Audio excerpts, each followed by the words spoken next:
Mga master, okay lang bang? Huwag niyong skip ang mga ads sa aking mga video kung okay lang mga master. Salamat sa solid na suporta po. Yon, what's up mga masters? Nandito na naman tayo sa panibagong araw, panibagong kabanata na naman ang pagsasama-samahan natin ngayon guys.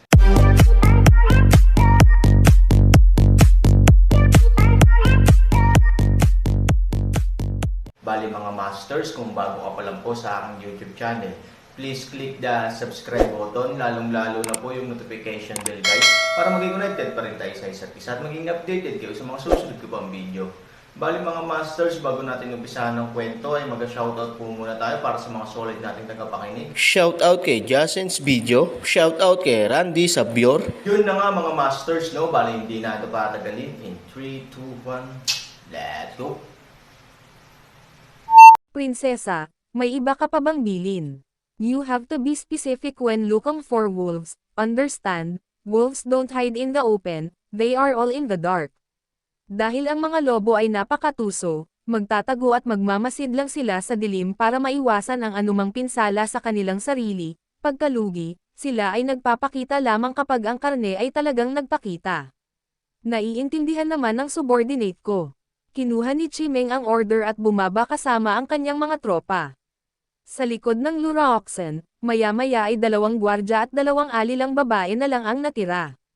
Bagaman ang puwersa ng depensa ay tila mahina, sa katunayan, ang mga gwardya na maaaring maprotektahan ng malapit si Luraoxen ay pawang mga nangungunang master. Para naman sa 2 maid, syempre nanatili sila para pagsilbihan si Luraoxen. Gaano man kahirap ang mga kondisyon, napakataas ng kalidad ng buhay ni Luraoxen. Ang 2 kasambahay ay mabilis na naglagay ng higaan sa isang tagong lugar at naghain ng mga prutas, pagkatapos ay dinampot nila ang pamaypay at pinaypayan ng marahan si Luraoxen pagkahiga niya. Para kay Chimeng, sa oras na ito, pinangunahan niya ang isang grupo ng mga lalaking nakaitim sa isang tagong lugar. Kakaiba ang galaw nitong mga lalaking nakaitim, kahit naglalakad sila sa araw, para silang mga multo at hindi napapansin. Magpapakita lang sila kung mag-utos si Luraoxen. May utos ang prinsesa na suriin ang mga mangangalakal sa nakapaligid na lugar, hindi kailangang masyadong malaki ang lugar, ang sikat na tindahang ito ang sentro at nasa 10 milya ang paligid. Kung masyadong malayo ang distansya, maaaring mahuli ang ilang dumadaan na walang kinalaman dito. Kung mahuli mo sila ng 1 beses o 2 beses, mas mabuti. Kung nahuli mo sila ng mali ng maraming beses, ang iyong kinaroroonan ay madaling malantad. Sa makatuwid, ang pagsisikap na ipatupad ito sa loob ng isang nakapirming saklaw ng kaligtasan ay malinaw na ang pinakamahusay na pagpipilian. Oo, 12 ng mga lalaking nakaitim ang agad na nagkalat, tulad ng isang grupo ng mga liebre, at pagkatapos na ikalat, mabilis silang nawala sa paningin. Makalipas ang halos kalahating oras, ilang lalaking nakaitim ang sumugod pabalik. Kilalanin ang sugo, bahagyang tumango si Chimeng, may nahanap ka ba? Gaya ng inaasahan ng espesyal na sugo, may nakita kami. Pagkasabi nito, iwinagayway ng lalaking nakaitim ang kanyang kamay, at ilang saglit pa, ilang negosyante ang sinamahan paakyat. Kung nandito si Han Sanchen, siguradong makikilala niya na ang mga negosyante sa kanila ay walang iba kundi si Shangguan at ang kanyang anak na babae. Anong ginagawa mo? Malapit ito sa isang sikat na tindahan, lahat tayo ay VIPs ng mga sikat na tindahan, alam mo ba ang kahihinatnan ng pag-atake sa atin? Galit na sigaw ni Shangguan Qinghai. Hindi nagsalita si Shangguan Qingyan, ngunit tahimik na tumingin sa mga lalaking ito na nakaitim sa daan. Ang 2 sa kanila ay nahuli, ngunit sila ay nahuli sa daan. Pinagmasdan din ni Shangguan Qingyan ang mga lalaking ito na nakaitim, kahit na hindi pa niya nakita ang mga tunay na elite-level masters sa mga sikat na tindahan, ang kanyang intuition ay nagsasabi sa kanya na ang mga taong ito ay tila hindi mula sa isang sikat na tindahan. Kung tatanungin mo siya kung ano ang ebidensya, wala talagang ebidensya, puro intuit ayon lang. Dad, hindi po sila galing sa mga sikat na tindahan. Direktang pinigilan ng Shangguan Qingyan ang Shangguan Qinghai sa pagsigaw. Si Shangguan Qinghai ay sumigaw ng ganito, syempre, para lang kusa na palakasin ang loob, tsaka, kahit ganito siya sumigaw, parang sinasabi niya sa mga tao sa sikat na tindahan na loyal siya sa kanila. Ngunit habang sumisigaw si Shangguan Qingyan, natigilan. Si Shangguan Qinghai, Sa sumunod na segundo, nagpatuloy ang Shangguan Qinghai, kung hindi ka galing sa sikat na tindahan, kalaban ka ng sikat na tindahan. Dahil hindi naman siya mula sa isang sikat na tindahan, maaari lamang siyang maging kalaban ng isang sikat na tindahan, dahil alam ng lahat kung ano ang ibig sabihin ng pagtrato sa mga kilalang bisita ng isang sikat na tindahan tulad nito. Siyempre karamihan sa mga tao ay hindi naglalakas loob na gawin ang ganitong bagay kaya yun lang ang posibilidad. Bahagyang sumimangot si Chimeng, nasa sikat na tindahan si Han Sanchen, tama ba? Nang marinig ni Shangguan Qingyan at Shangguan Qinghai ang pangalan ni Han Sanchen, agad silang naging mas mapagbantay, nagkatinginan ang mag-ama at umiling. Anong klaseng tao si Han Sanchen? Paano siya napunta sa ganitong lugar? Sorry, hindi ko alam. Marahan na ngumiti si Chimeng, at ang isa sa mga taong nag-escort sa Shangguan Qinghai ay direktang sinuntok sa tiyan ng Shangguan Qinghai, ang suntok ay agad na napayuko si Shangguan Qinghai. Chimeng sneered, ngayon, sasagutin mo ba ng totoo ang mga tanong ko?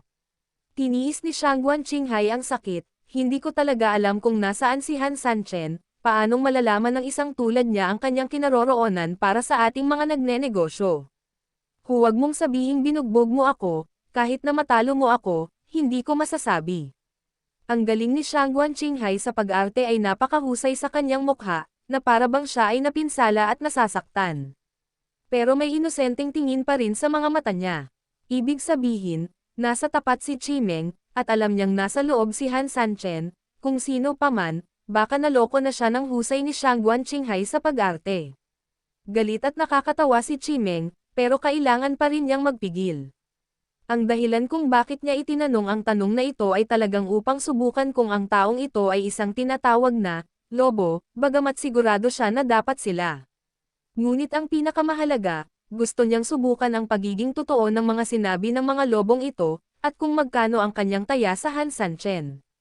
Ang hindi nila gustong sabihin ito, mas malapit silang makihalubilo kay Han Sanchen, sa makatuwid, gagamitin nila ang lahat ng kanilang lakas upang mapanatili ang lahat tungkol sa Han Sanchen. Siyempre walang masama sa pagsusuri ng mga bagay ng maaga, dahil ito ang magpapasya kung sasabihin nila ang higit pa o mas kaunti. Parang napakadisyonst mo. Sinulyapan siya ni Chimeng, at sinuntok ng lalaking nakaitim si Shangguan Qinghai sa tiyan. Hindi naman mahina ang suntok na ito, at tinamaan nito ang matanda hanggang sa yumuko ito at niyakap ang tiyan, hindi na makatayo. Nakikita ito ni Shangguan Qingyan at nababalisa sa kanyang puso, ngunit iba siya sa katwiran ng mga ordinaryong tao. Alam niyang madudurog ang puso niya na makita ang Shangguan Qinghai. Hindi lamang ito magkakaroon ng anumang makabuluhang epekto, ngunit ito rin ay gagamitin ng kaaway, ang malalim na damdaming ito ay nagbabanta sa kanila. Sa makatuwid, si Shangguan Qingyan ay pumikit lamang ng mahigpit at sinubukang huwag makita o makinig. Siyempre, napansin din ni Chimeng ang pag-uugali ni Shangguan Qingyan at ngumiti ng mahina, parang lahat sila ay mga taong may karanasan, na medyo mabuti. Girl, don't worry. I won't threaten you with this old thing. Buti na lang matagal na akong kasama ng mga nasasakupan ko at hindi pa nakakatikim ng panlasa ng babae, dahil ayaw mong magsalita ng kahit ano. Ayos lang, mahuli mo ako, hinuli ko na kayong lahat, kaya kailangan kong bigyan ang mga kapatid ko ng mga benepisyo at paliwanag. Hayaan mong magsaya kasama sila. Nang matapos magsalita si Chimeng, kakalagkarin na ng ilang lalaking nakaitim si Shangguan Qingyan palayo. Napakagat. Labi si Shangguan Qingyan, hindi pa rin umiimik. Binuksan ni Shangguan Qinghai ang kanyang mga mata mula sa sakit at nagmamadaling sinabi, kung mayroon ka, lumapit ka lang sa akin, isang matandang lalaki, inaapi mo ang isang babae, anong klaseng bayani kayo? Kahit kailan hindi kami naging bayani, ibaba mo kami, malamig na sabi ni Chimeng. Dad, you don't need them, don't say anything, understand? Nakapikit pa rin si Shangguan Qingyan, na para bang nagkaroon siya ng matinding determinasyon. Ang lalaking nakaitim ay hindi nagsalita ng kalokohan at akmang aalis na kasama si Shangguan Qingyan. Malamig na ngumuso si Chimeng, kailangan mo ba talagang magbayad ng ganoon kataas na halaga para sa kinaroroonan ni Han Sanchen? Basta sabihin mo na nasa loob siya, pakakawalan na agad kita. I can guarantee that you two will not, it will be one less here.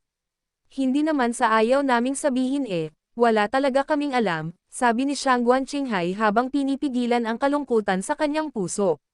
Siyempre hindi nakatiis ang ama nang iniinsulto ang kanyang anak, ngayon gusto niyang kainin ang lahat ng mga taong ito ng buhay.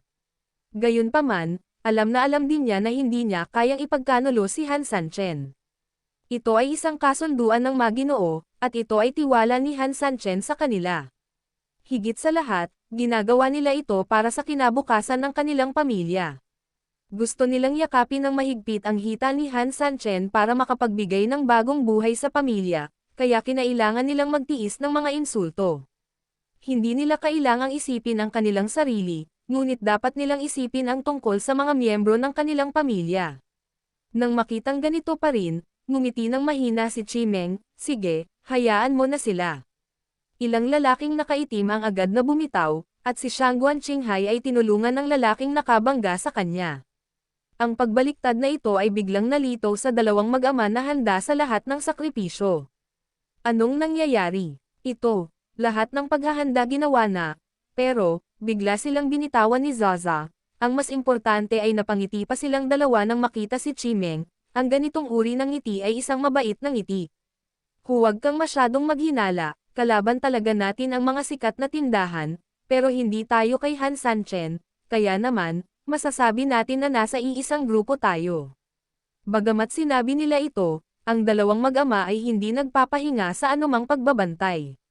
Ito ay malamang na isang baligtad na operasyon ng kaaway, gamit ang isa pang paraan upang linlanggan silang dalawa na ibunyag ang kinaroroonan ng Han Sanchen. Marahan na ngumiti si Chimeng, alam ko ang iyong mga hinala, ngunit hindi mahalaga, dahil alam namin na nasa loob si Han Sanchen, at kung tama ang aming hula, si Han Sanchen ay dapat nasa panganib at pumunta sa iyo, ako ay pumunta dito umaasa na maaari mong bigyan kami ng mga pahiwatig sa ilang mga sikat na tindahan. Shangguan Qingyan shook his head, I'm sorry, I really don't know what you talking about. Kami ay mga ordinaryong negosyante lang sa mga sikat na tindahan. Wala kaming alam sa Han Sanchen, kung ano ang nasa mga sikat na tindahan. Dapat alam mo. Marahan na ngumiti si Chimeng at nagpatuloy, ang mga sikat na tindahan ay nakikipaglaban sa loob, at kailangan nating gumawa ng gulo sa labas.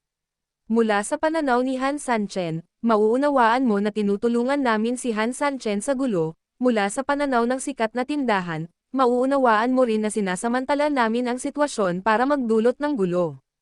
Ang mga salita ni Chimeng ay masyadong malabo, at ang layunin ay natural na umasa na ang mag-ama ay hindi masasabi kung sino ang kanilang grupo ng mga tao. Kung ganoon, hindi na masyadong magdududa si Han Sanchen pagdating ng panahon. Siyempre, hindi doon. Tumigil ang mga pamamaraan ni Chimeng, nagkaroon pa siya ng paraan para pigilan ang mag-ama na banggitin ang bagay na ito kay Han Sanchen, para hindi man lang isipin ni Han Sanchen. We want to know where the Blood Sea is in famous stores, in other words, we want to attack the Blood Sea in famous stores, is this sincerity enough? Nakangiting sabi ni Chimeng. Hindi napigilan ni Shangguan Qinghai na sumulyap kay Shangguan Qingyan, oo, kung totoo ang sinabi ng kabilang partido, ito ay talagang naaayon sa mga interes at pagpapahalaga ng dalawang mag-ama. Makakatulong sila kay Han Sanchen. Gayunpaman, hindi nila masabi kung totoo o mali ang sinabi ng kabilang partido. Kung ito ay hindi totoo, kung gayon ay maaaring nahulog siya sa bitag ng kabilang partido at sinabi ang isang bagay na hindi niya dapat sinabi. Alam din ni Shangguan Qingyan ang makapangyarihang relasyon nito, kaya nanatili siyang nakatingin kay Chimeng, mula sa mga mata ni Chimeng, binasa ni Shangguan Qingqing ang sinseridad. Ang kabilang partido ay tila hindi nagse-set up ng isang bitag, ngunit taos puso. Tao ka rin, tanong niya. Lupain ito ng mga demonyo, kaya natural na mas kapanipaniwala na ang mga taong ito ay mga katulong ni Han Sanchen. Oo, sabi ni Chimeng. Naniniwala ako sa'yo. May mga tao sa lupain ng mga demonyo, ngunit hindi marami. Sa makatuwid, ang biglaang paglitaw ng mga tao ay lohikal na mas malamang na nasa panig ni Han Sanchen. Pagkatapos ng lahat, karamihan sa mga puwersa sa mga sikat na tindahan ay pinangungunahan ng mga demonyo, na maaari ring suportahan ang haka-haka ni Shangguan Qingyan. Mayroon kaming ilang relasyon ni Han Sanchen na hindi maipaliwanag sa ilang salita, kaya hindi namin ito ipapaliwanag sa iyo. Ang kailangan mo lang gawin ay panatilihin itong sikreto. It's good for US, It's bad for the famous store, and it's good for Han Sanchen. Naiintindihan mo ba ang ibig kong sabihin? Tinapos ni Chimeng ang kanyang mga salita at idinagdag, kung tutuusin, gusto namin noong una kung hindi mo sasabihin ang mga bagay na ito, mas mabuti na talagang patayin ka, ngunit muli, hindi kami magkaaway. Matapos itong pag-isipan ni Shang Guanqing yan saglit, tila may katuturan ito, at hindi niya maiwasang tumanggo. Noong nakaraan, si Chimeng ay binugbog ng Han Sanchen, ngunit ngayon, sa ilalim ng impluensya ng Luroxen, si Chimeng ay natuto na ng 3 galaw at 5 galaw, at napakakaranasan sa pakikitungo sa iba. Dahil sa operasyong ito, pinili ni Shang Guanqing yan na makinig sa kanya at panatilihing masunurin ang sikreto. Gagawin ko. Okay, ngayon pwede mo bang sabihin sa amin ang pinakabagong bloodline sa labas ng sikat na tindahan? Dapat maglunsad agad tayo ng atake para maiwasan ni Han Sanchen na makatiis ng sobrang pressure at krisis, sabi ni Chimeng. Hindi sumagot si Shang Guanqing yan, ngunit tumingin sa tabi ng Shang Guanqing yan. Dahil hindi niya talaga alam ang mga bagay na ito, isang veterano lang tulad ng Shang Guanqinghai ang makakaalam. Yun na nga mga masters, no? Bali panibagong kabanata na naman yung natapos natin ngayong gabi. Muli, maraming salamat po talaga sa walang sawang suporta po sa aking YouTube channel na talagang inaabangan nyo po ang bawat upload ko po. Bali mga masters, magkita-kita ulit po tayo bukas ng gabi at ngayon po ay magpapaalam po muna tayo. Bali mga masters, bye-bye!